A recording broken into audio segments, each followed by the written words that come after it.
Et oh surprise, Jay-Z accepte de réaliser des featuring avec Beyoncé. Même s'il ne l'annonce pas officiellement, tout le monde se doute qu'ils forment un couple dans la vraie vie. Je pense qu'en refusant d'officialiser leur relation, Jay-Z et Beyoncé fascinent tout en faisant rager les médias.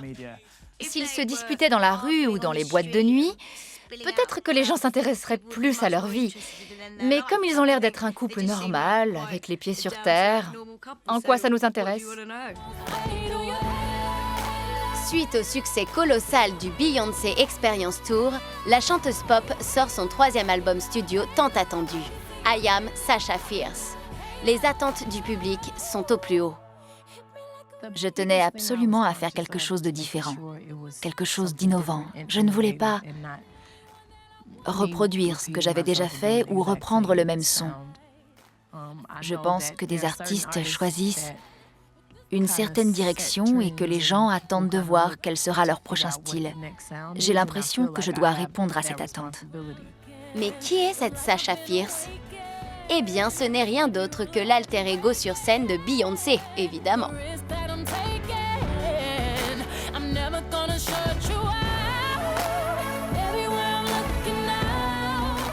I Am Sasha Fierce est très certainement l'album le plus intéressant de Beyoncé parce qu'il présente son alter ego, Sasha Fierce.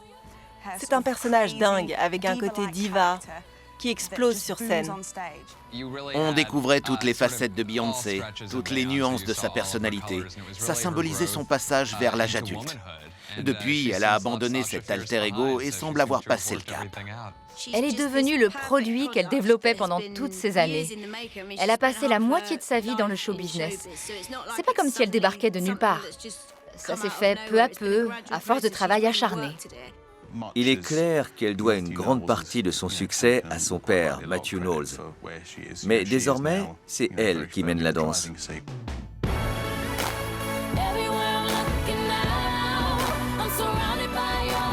Elle a trouvé un équilibre entre les deux. Cet alter ego, c'était une manière de montrer qu'il existait une frontière entre sa vie professionnelle et sa vie privée. C'était une manière de dire « Vous pouvez parler de Sasha Fierce, mais laissez Beyoncé tranquille ». I Am Sasha Fierce atteint directement la première place des classements, forcément. Mais son succès ne s'arrête pas là. Une semaine après, Cadillac Records sort sur grand écran. Dans ce film, elle incarne l'héroïne de son enfance, Etta James.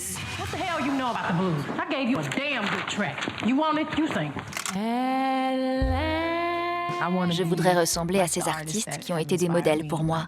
Je pense à Aretha Franklin, à Marvin Gaye et à Donny Hathaway. J'aimerais qu'on m'apprécie à ma juste valeur et je suis sûre que je finirai par vouloir me servir de ma célébrité pour aller au-delà de la musique et du divertissement.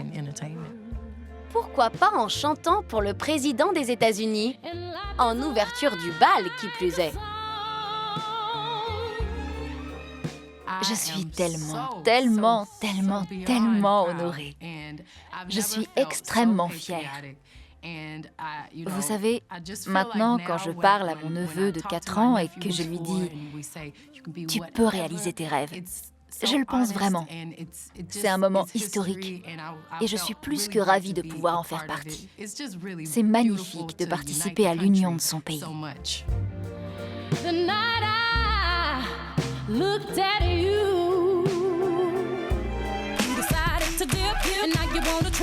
Et là, Beyoncé tourne ce clip.